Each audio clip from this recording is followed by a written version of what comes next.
남편한테는 부산 출장이라고 할게. 조심해, 들키면 안 돼. 우리 계획은 언제쯤 시행할 거야? 처음엔 단순한 불륜이라고 생각했다. 하지만 그 메시지들을 마주한 순간 나는 알 수 있었다. 이건 단지 누군가의 외도나 충동적인 배신이 아니었다. 그들은 오랜 시간 치밀하게 무언가를 계획하고 있었고 나는 그 중심에서 조용히 완전히 무너지고 있었다. 결혼 15년 차, 서로의 뒷모습조차 익숙해져 버린 부부 사이에 침묵이 깊어질수록 나는 늘 그렇듯 평범한 일상에 안주하며 의심조차 하지 않았다. 그런데 아내의 부산 출장이 점점 잦아지기 시작했고 그 무심한 출근길 인사 속에 내가 몰랐던 진실이 숨겨져 있었다. 그날은 평범한 아침이었다. 김이 오르는 아메리카노, 무표정한 아내, 게으른 딸아이, 그리고 나. 변함없던 일상의 틈에서 작은 카드 하나가 모든 것을 바꿔놓았다. 현관문 앞에 떨어져 있던 그 작은 플라스틱 카드. 명함처럼 생긴 그것은 호텔 객실 키였다. 눈앞이 아득해졌다. 손끝이 떨리고 숨이 가빠졌다. 하지만 그 순간 나는 직감했다. 이건 시작일 뿐이라는 것을. 내가 마주하게 될 진실은 단순한 외도의 차원을 넘어서 있을 거라는 것을. 그날 이후 나는 조사에 착수했다. 조용히, 그리고 치밀하게 증거를 모으고 진실을 꿰매기 시작했다. 내가 속았던 시간들을 곱씹으며 마침내 그들이 감추려 했던 모든 계획을 파헤쳐 나가기 시작했다. 그리고 어느 날 나는 결심했다. 그들이 선택한 무대 위에서 그들의 거짓을 모두 드러내겠다고. 사랑과 신뢰가 깃든 축복의 자리에서 그들의 민낯을 폭로하겠다고. 그것이 내가 복수를 선택한 방식이었다. 결말은 여러분의 예상을 완전히 뒤엎을지도 모릅니다. 여러분의 생각은 어떠셨나요? 댓글로 꼭 남겨주세요. 구독과 좋아요도 잊지 마시고 방탐정의 이중 파일과 함께 더 놀랍고 흥미로운 이야기 속으로 떠나봐요. 그날 아침도 평소와 다르지 않다고 생각했다. 나는 식탁에 앉아 김이 모락모락 피어오르는 아메리카노를 홀짝이며 신문을 넘기고 있었고 아내 수지는 단정한 네이비 정장을 입은 채 핸드백을 챙기며 분주히 움직이고 있었다. 여보, 오늘은 부산 출장이야. 수지는 담담하게 말했지만 내 마음 한구석엔 설명할 수 없는 불편함이 스며들었다. 요즘 그녀의 부산 출장이 부쩍 잦아졌다. 한 달에 서너 번은 좋게 다녀오는 것 같았다. 또 부산이야? 요즘 너무 자주 가지 않나? 거래처가 까다로워서 계약 조건이 계속 바뀌어. 이번에도 마무리 못하면 곤란할 것 같아. 그녀의 말투엔 전혀 흔들림이 없었다. 나는 더 묻지 않았다. 수지는 언제나처럼 자신감 넘치는 눈빛으로 모든 상황을 자연스럽게 설명했고 40이 넘은 나이에도 여전히 단정하고 단아한 모습이었다. 현관 앞에서 마지막으로 립스틱을 바르는 그녀의 손놀림까지도 매끄러워 보여 내 마음에 의심이 끼어들 틈조차 없었다. 하린이한테 잘 다녀오라고 전해줘. 응. 운전 조심해. 문이 닫히는 소리가 들린 후 이상할 정도로 공허함이 밀려왔다. 별다를 것 없는 하루의 시작이었지만 왠지 모르게 심장이 무겁게 가라앉는 느낌이었다. 나는 중학교 2학년인 딸 하린이를 깨워 아침을 준비했다. 사춘기에 들어선 딸아이는 요즘 아침마다 일어나기 힘들어했고 그날도 예외는 아니었다. 하린아, 일어나야지. 지각하겠다. 아빠 5분만 더. 안 돼. 지금 일어나야지. 이런 실랑이는 매일 반복됐지만 오히려 그런 일상이 나에겐 익숙하고 편안한 위안이 되었다. 수진이 없는 날에는 내가 아침을 챙기는 게 당연했고 그런 평범한 일상 속 풍경들이 오히려 가족의 따뜻함을 느끼게 해주곤 했다. 그러다 하린이 가방을 들고 나오는 순간 현관 바닥 한쪽에 놓인 작고 네모난 플라스틱 카드 하나가 눈에 들어왔다. 처음엔 단순한 명함인 줄 알았지만 손에 쥐고 뒤집는 순간 나는 숨이 멎는 것 같았다. 로얄 모텔 강남구 역삼동. 하얀 바탕에 검은 글씨로 선명히 새겨진 카드키였다. 순간 머릿속이 새하얘졌다. 수진의 것일까? 아니면 하린이가 어디선가 주워온 걸까? 나는 애써 합리적인 설명을 떠올리려 했지만 아무리 생각해도 납득이 가지 않았다. 수진은 지난달 회사 워크숍으로 강원도에 다녀왔다고 했었다. 혹시 그때 숙소에서 나온 카드가 가방에 남아 있었던 걸까? 하지만 그녀는 평소 불필요한 물건은 바로 정리하는 성격이었다. 그런 사람이 모텔 카드키를 무심코 흘릴 리가 없었다. 아빠, 늦었어. 할인이의 외침에 정신이 번쩍 들었다.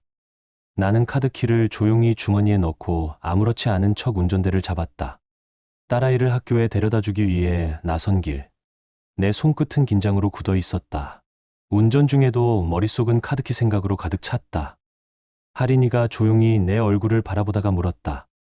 아빠, 무슨 생각해? 표정이 이상해. 아, 그냥 오늘 수업 준비가 많아서 그래. 정말? 응. 걱정하지 마. 그렇게 대화를 마무리했지만 내 머릿속은 온통 그 카드로 가득 찼다. 수업 중에도 집중이 되지 않았고 학생들의 질문에도 기계적으로 반응할 뿐이었다.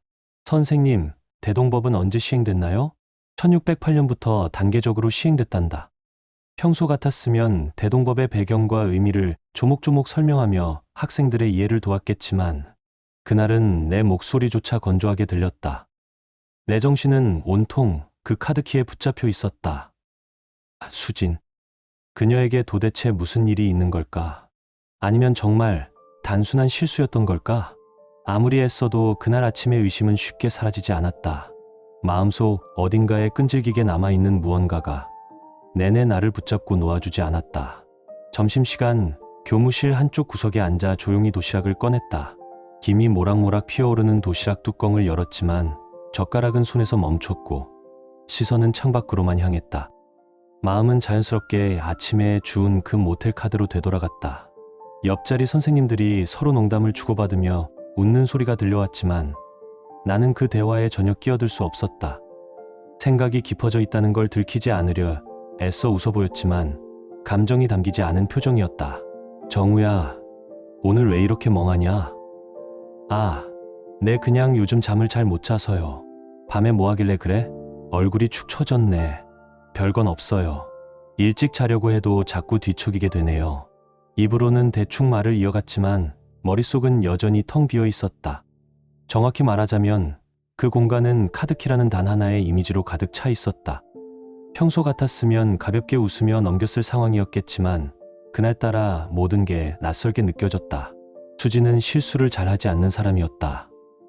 늘 정리정돈이 철저했고 불필요한 물건은 바로 버리는 성격이었다.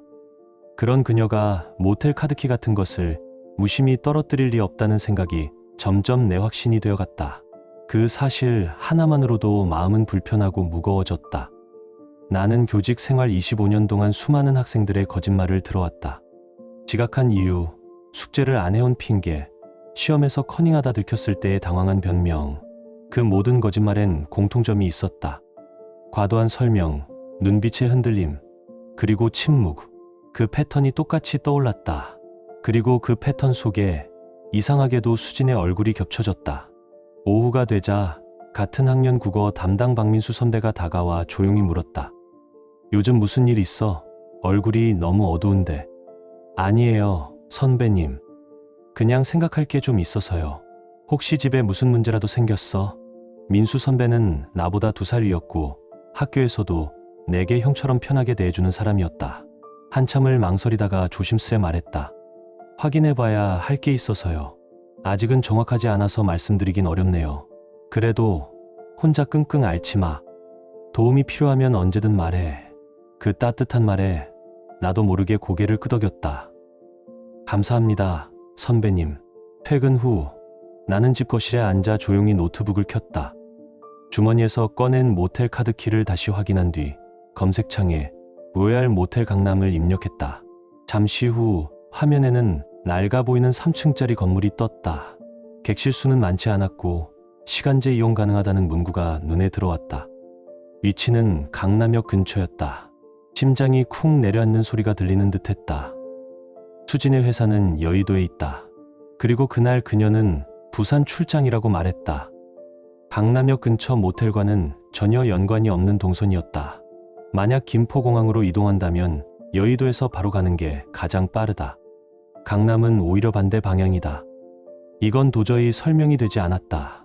혹시 정말로 이 카드가 수진의 것이 맞다면 그녀는 나에게 거짓말을 한 걸까? 아니면 단순히 어딘가에서 섞여 들어온 카드일까? 나는 억지로 후자의 가능성에 기대고 싶었다. 회사 동료들과의 갑작스러운 미팅이 생겼거나 고객과의 약속으로 잠시 들른 곳이었을지도 모른다고 스스로를 설득했다. 의심은 단 한순간이면 되지만 믿음은 오랜 시간이 걸려야 쌓인다. 그리고 나는 그 믿음을 하루 만에 무너뜨리고 싶지 않았다. 하지만 그날 밤 수진의 모습은 나를 더욱 혼란스럽게 만들었다. 밤 11시가 넘은 시각, 현관문이 열리는 소리에 나는 TV를 끄고 조용히 자리에서 일어났다. 수진은 피곤해 보였지만 얼굴에는 여느 때처럼 익숙한 미소가 걸려 있었다. 늦었네. 부산 출장은 어땠어? 힘들었어. 거래처에서 또 조건을 바꿔서 미팅이 늦게 끝났어. 그녀는 익숙한 몸짓으로 신발을 벗고 핸드백을 소파 위에 툭 던졌다. 겉보기엔 늘 그래왔던 일상처럼 보였지만 그날따라 뭔가 묘하게 달랐다. 향수 냄새가 지나치게 진했다. 입술에는 평소보다 훨씬 선명한 색이 칠해져 있었고 무엇보다 내 눈을 제대로 마주치지 않았다. 수지는 평소 같았으면 오늘 하루 어땠어? 라고 먼저 말을 건넸을 텐데 그날은 짧게 피곤해. 씻고 잘게 라는 말만 남긴 채 방 안으로 사라져버렸다. 응, 그래. 나도 곧 잘게. 나는 차분한 척 대답했지만 마음속은 복잡한 감정으로 뒤엉켜 있었다. 남겨진 거실은 적막했고 그 속에서 나는 홀로 앉아 한동안 아무것도 하지 못했다. 하린이는 이미 잠들어 있었다. 책상에 엎드린 채 숙제를 하다가 잠든 듯한 모습이었다. 나는 조용히 그녀에게 다가가 담요를 덮어주고 문을 살며시 닫았다. 다시 거실로 나와 소파에 앉자 욕실 쪽에서 물소리가 들려왔다. 수진이 샤워를 하고 있었다. 나는 소파에 몸을 기대고 천장을 바라보며 생각에 잠겼다. 정말 부산에 다녀온 걸까? 그 카드 그건 도대체 어떻게 설명할 수 있지? 의심은 꼬리에 꼬리를 물고 이어졌고 결국 다시 처음에 그 카드로 돌아왔다. 거짓말이란 건 언제나 조용히 시작되지만 그 흔적은 분명히 남는다. 25년 동안 교사로 일하며 수많은 학생들의 거짓말을 봐왔다. 그리고 나는 언제부턴가 그들 안에서 보았던 거짓말의 전형을 지금 수진의 말과 행동 속에서 느끼고 있었다. 말수가 갑자기 많아지거나 반대로 너무 적어지거나 눈을 피하고 불필요한 설명을 덧붙이며 자연스러움을 가장하려는 모습. 그 모든 패턴이 지금의 그녀와 닮아 있었다. 다음 날 아침 수진이 평소처럼 출근 준비를 마치고 현관을 나서는 모습을 지켜봤다. 그녀가 문을 나서자마자 나는 곧장 컴퓨터 앞에 앉았다. 가장 먼저 온라인 쇼핑몰에 접속해 차량용 GPS 추적기를 주문했다.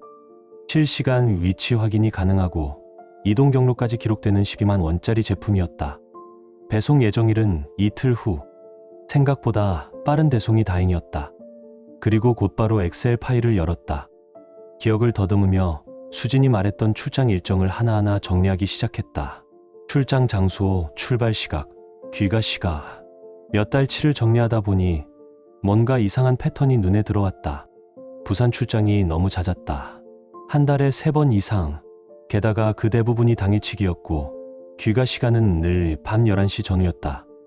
KTX로 부산을 왕복하는데 5시간이면 충분하다. 미팅이 20시간 걸린다 해도 그렇게 늦을 이유는 없었다. 특히 출발이 오후라는 사실이 더더욱 수상했다. 나는 인터넷 뱅킹에 로그인했다.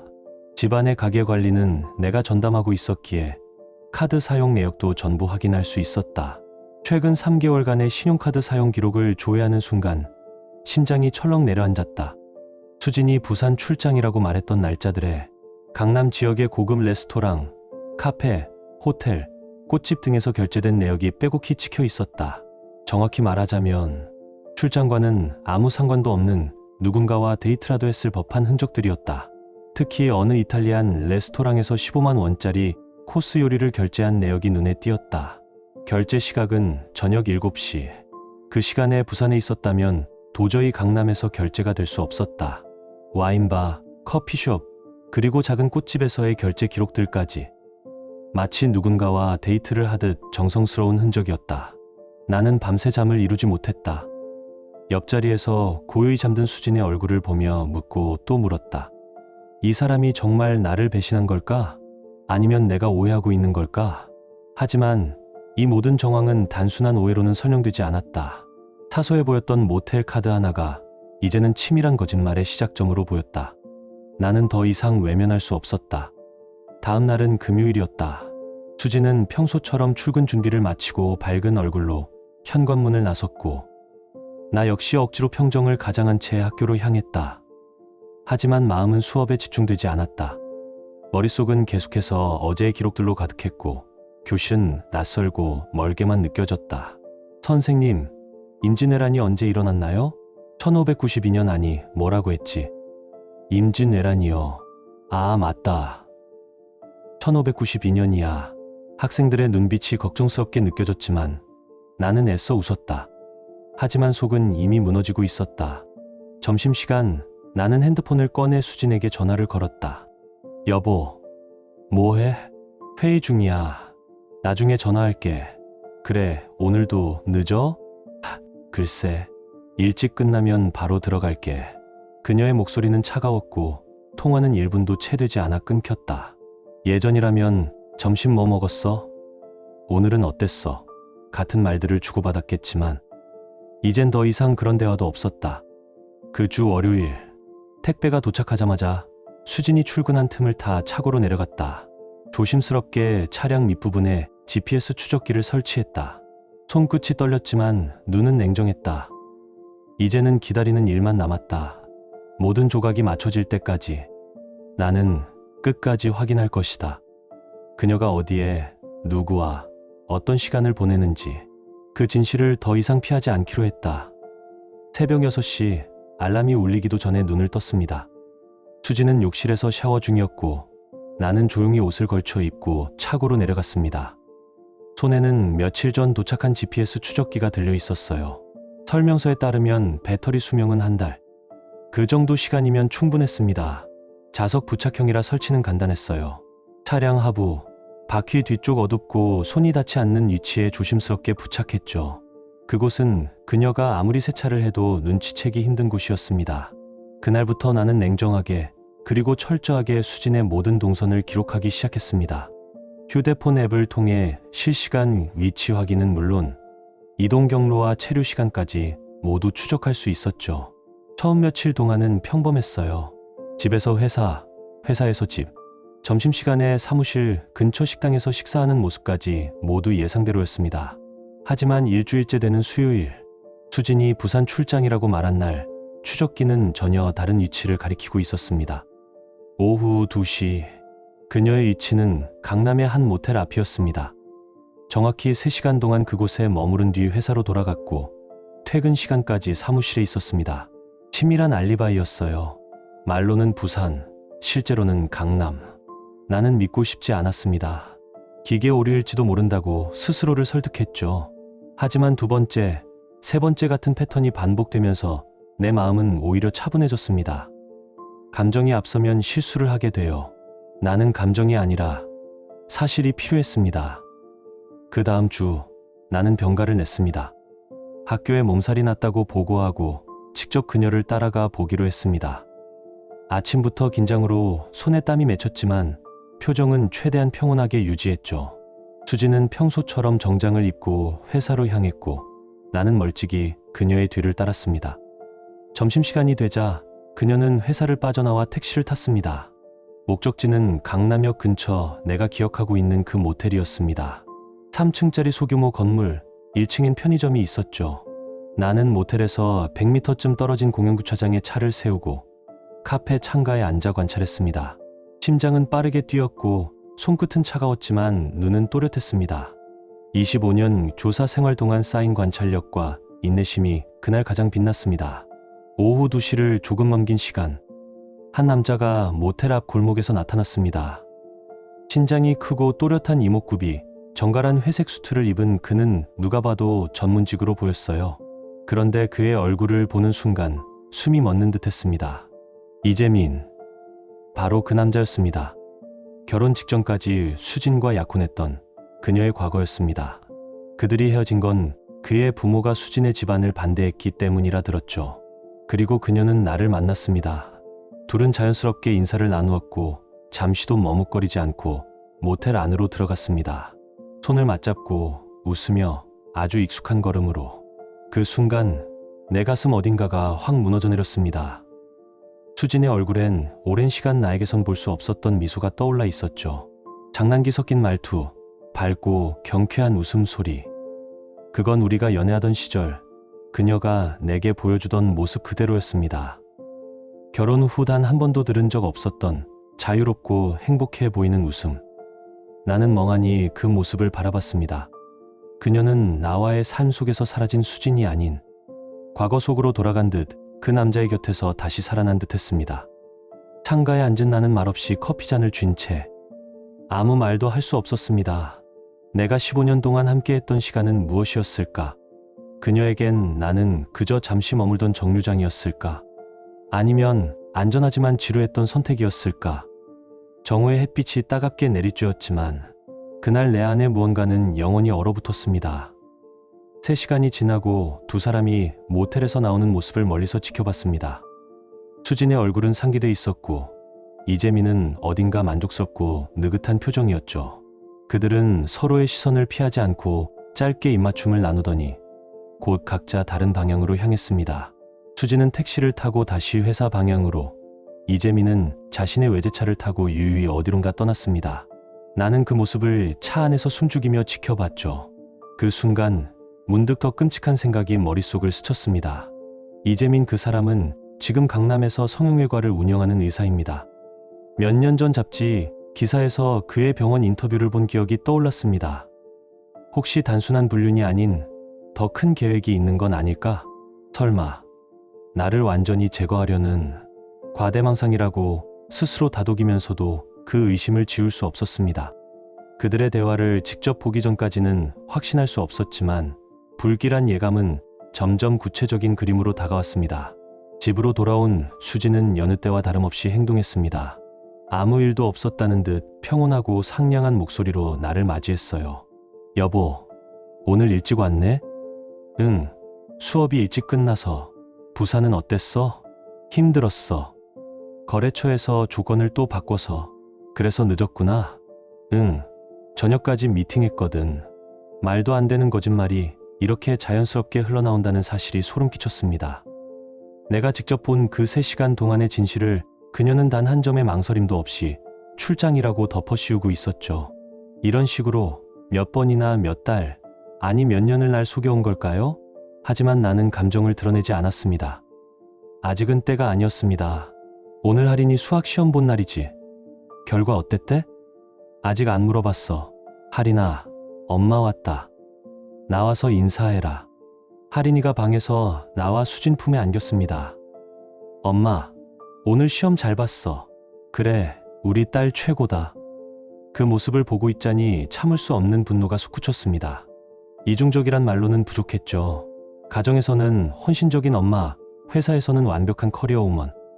그리고 그 이면에는 전 약혼자와의 은밀한 관계.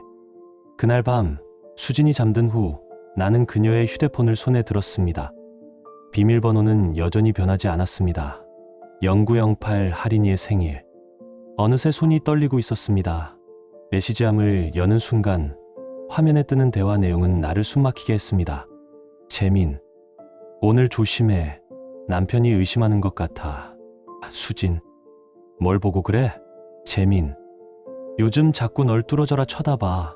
평소랑 달라. 수진, 알았어. 다음엔 더 조심할게. 수진, 재민아, 우리 계획은 언제쯤 실행할 수 있어? 재민, 조금만 더 기다려. 거의 다 됐어. 수진, 언제까지? 재민, 다음 달 안에는 다 정리할 수 있을 거야.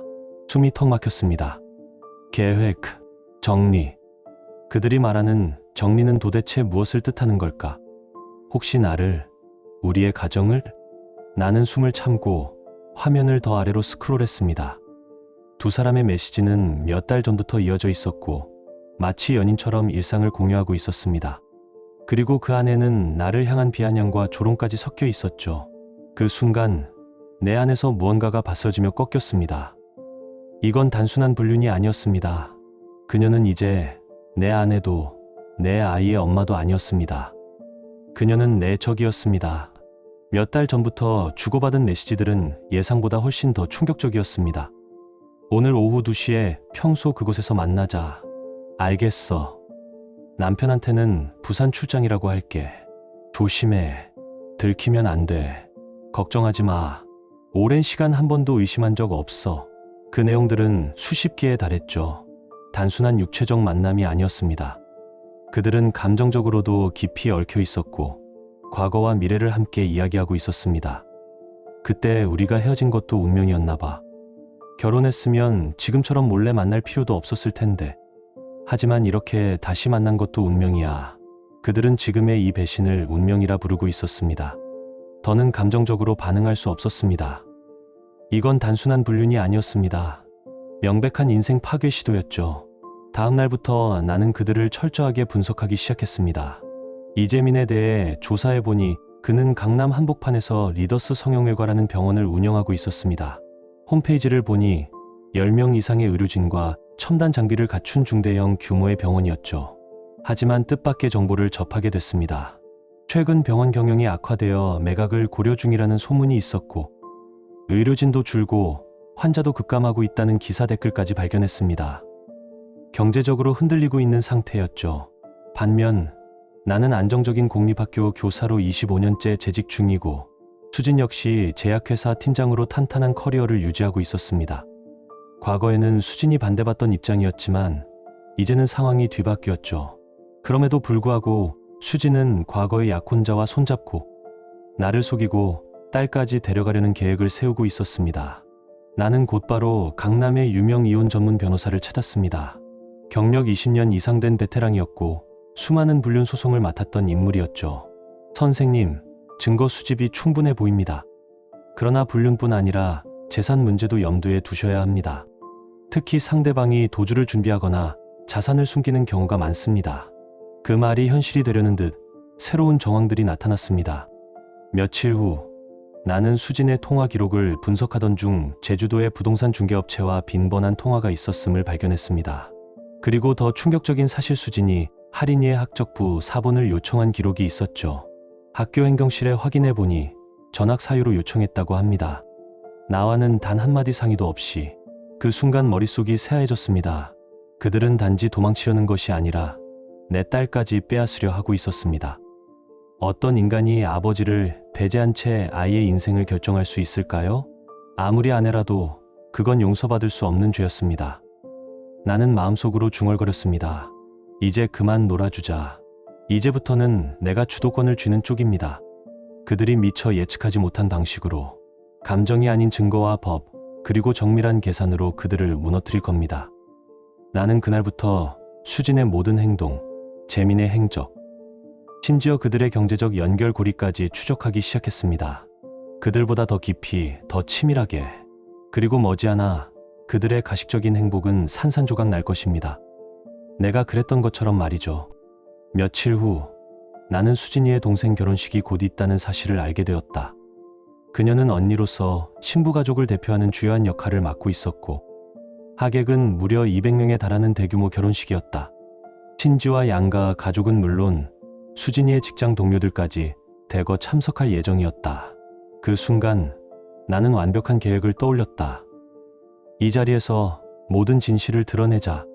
그녀가 오랜 시간 나를 속여온 것처럼 나 역시 마지막 순간까지 아무렇지 않은 척하다가 결정적인 타이밍에 모든 걸 폭로하는 것.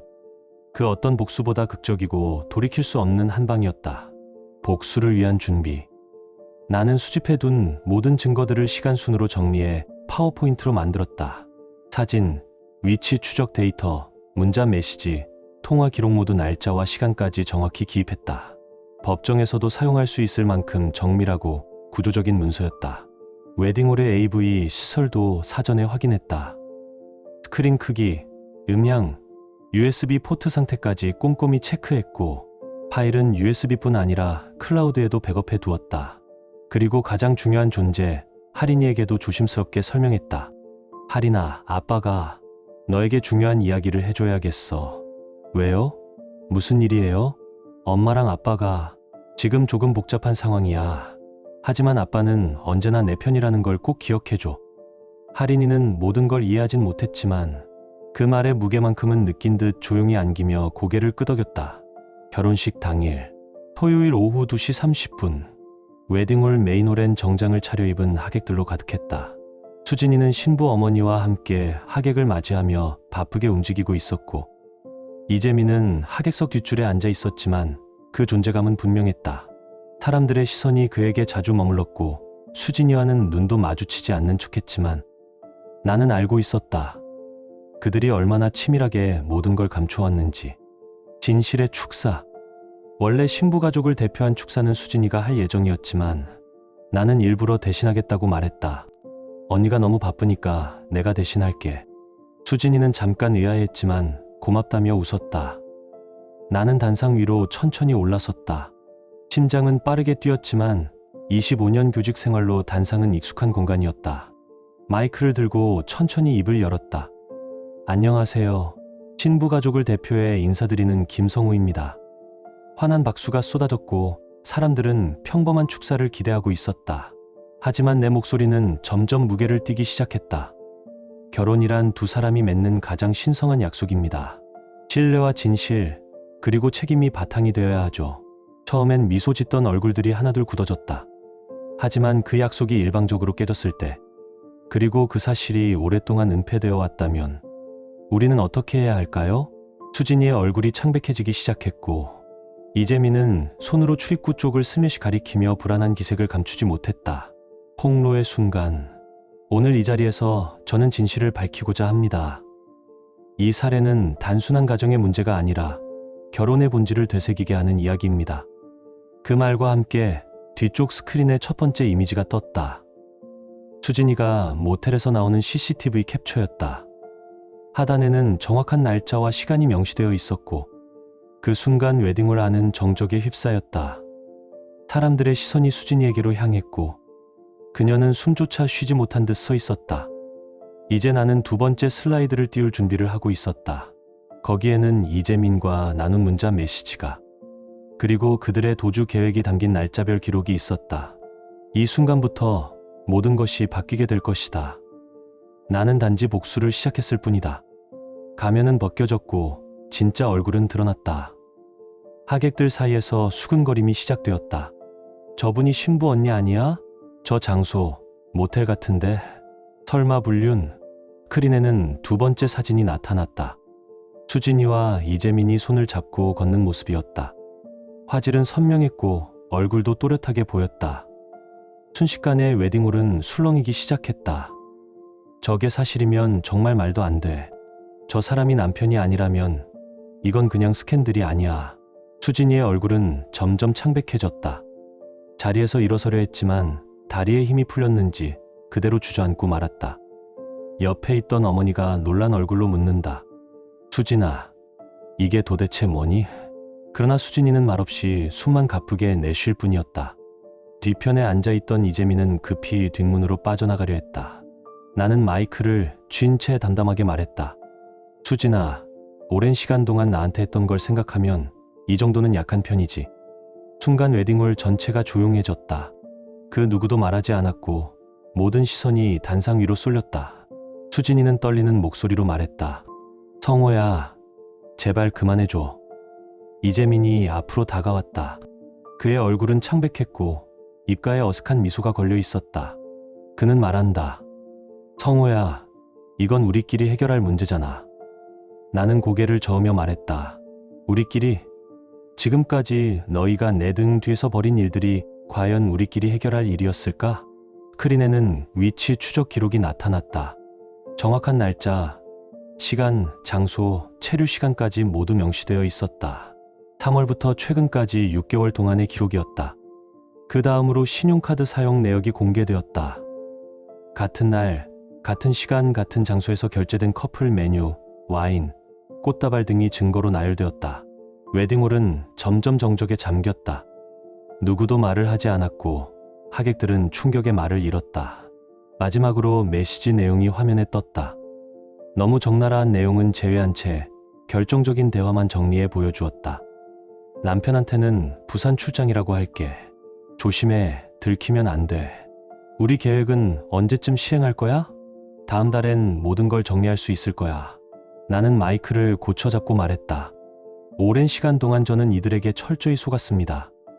이 자리에 계신 모든 분들이 그 진실의 증인이 되어주시길 바랍니다. 그 말이 끝나자 웨딩홀은 완전히 무너졌다.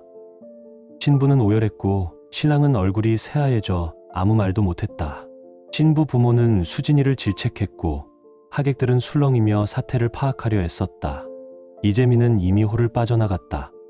수진이는 울며 내게 다가왔다. 성호야, 이렇게까지 해야 했니? 우리끼리 조용히 해결할 수 있었잖아. 나는 냉정하게 말했다. 우리끼리 해결했다고? 할인이 학적부까지 준비해놓고 이제 와서 우리끼리 해결하자고? 그 말에 수진이는 완전히 무너져 바닥에 주저앉았다. 더 이상 어떤 말도 할 수 없었다. 하객들 역시 상황을 모두 이해했다. 단순한 불륜이 아니라 오래전부터 계획된 행동이라는 사실이 명백히 드러났다. 그날 이후 모든 것은 무너졌다. 결혼식은 파탄이 났고 신부 가족은 말로 다 할 수 없는 상처를 입었다. 하지만 그것은 시작에 불과했다. 수진이의 직장에도 소문이 퍼졌다. 이미지를 중요시하는 제약회사에서 팀장이 불륜 스캔들에 휘말렸다는 사실은 받아들이기 어려운 일이었고 그녀는 사실상 퇴사 압박을 받게 되었다. 이재민의 병원도 마찬가지였다. 리더스 성형외과라는 이름은 빠르게 검색어에 오르내렸고 병원을 찾던 고객들이 예약을 취소하기 시작했다. 병원 후기에 불미스러운 사건이 언급되며 그의 경력도 한순간에 위태로워졌다. 그리고 나는 생각했다. 이제야 겨우 시작일 뿐이다. 의사라는 직업은 신뢰가 생명이었다. 그 신뢰가 무너지자 이재민의 병원은 순식간에 무너져 내렸다. 결혼식에 참석했던 하객 중에는 이재민의 병원 환자들도 있었고 그들 사이에서 소문이 빠르게 퍼지며 예약 취소가 잇따랐다. 불과 한 달 만에 병원 운영은 위태로워졌고 결국 병원은 문을 닫았다. 이혼 소송은 내가 완벽히 승소했다. 증거가 너무나 명확했고 변호사조차 이렇게 준비된 의뢰인은 처음 본다고 했다. 재산 분할은 내게 유리하게 결정되었고 가장 중요한 할인이의 양육권도 당연히 내가 가져왔다. 위자료 8천만 원까지 인정받으며 오히려 경제적으로 더 안정된 상황이 되었다. 수진이는 이혼 후 부산으로 내려갔다. 서울에서는 더 이상 얼굴을 들고 다닐 수 없을 만큼 소문이 퍼졌기 때문이다. 이재민 역시 병원을 매각한 후 종적을 감췄다. 그들이 그토록 꿈꾸던 제주도의 새로운 인생은 시작도 해보지 못한 채 끝나버렸다. 그로부터 3개월이 지난 지금 나는 확신한다. 내 선택은 옳았다. 고통스러운 진실일지라도 거짓 속에서 사는 것보다는 낫다는 사실을 절실히 깨달았다. 할인이와 단둘이 보내는 주말은 오히려 더 따뜻하다. 처음엔 충격에 힘들어하던 아이도 점차 안정감을 되찾아가고 있다. 아빠만 있으면 되라고 말하며 웃는 할인이를 볼 때면 가슴 한편이 먹먹해진다. 학교 생활도 더 활기를 띠기 시작했다. 동료 교사들은 내 상황을 알고 진심으로 위로해 주었고 정말 대단하신 분이에요. 나였으면 그렇게 차분하게 못했을 거예요 라는 말을 들을 때마다 그동안의 고통이 조금은 보상받는 기분이 들었다. 경제적으로도 여유가 생겨 새로운 취미를 시작했다. 사진을 배우기 시작했고 할인이와 함께 짧은 여행을 다니며 추억을 기록하고 있다. 카메라에 담긴 우리 둘의 웃음은 그 어떤 사진보다 소중하다. 무엇보다도 나는 진정한 의미의 자유를 얻었다. 거짓말에 속지 않아도 되고 끊임없이 의심하지 않아도 되는 삶. 매일 아침 눈을 뜰 때마다 새로운 인생이 시작된 듯한 기분이 든다. 이제야 진짜 나로 사는 느낌이다. 이 이야기를 듣고 있는 누군가도 지금 이 순간 비슷한 상황에 놓여 있을지도 모른다. 배우자의 이상한 행동, 설명할 수 없는 낌새들, 그리고 마음속의 의심. 그렇다면 말하고 싶다. 망설이지 말라고. 진실은 언제나 결국 승리한다는 걸 말이다.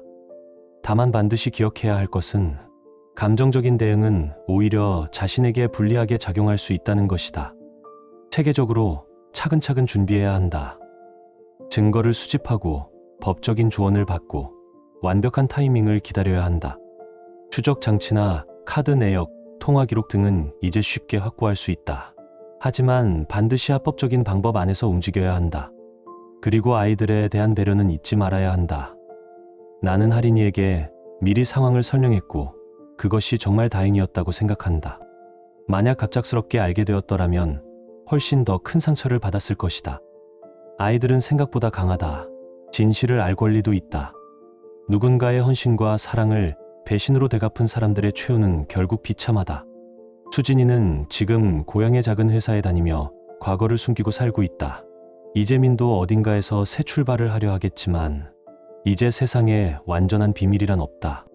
언젠가 또 밝혀질 것이다. 끝까지 사람답게 정직하게 살아온 사람만이 결국 웃을 수 있다. 나는 오랜 시간 성실한 남편이었고 아버지였으며 교사로서 최선을 다했다. 그 모든 시간들이 헛되지 않았다는 것을 지금 매일 느낀다. 할인이도 나를 자랑스럽게 여기고 있고 내 곁에 있는 이들도 내 선택을 지지해준다. 나는 이 승리의 기쁨을 할인이와 함께 나누며 살아갈 것이다. 지금 당신의 마음은 어떤가요? 이야기를 읽으며 떠오른 감정이나 생각이 있다면 댓글로 나눠주세요.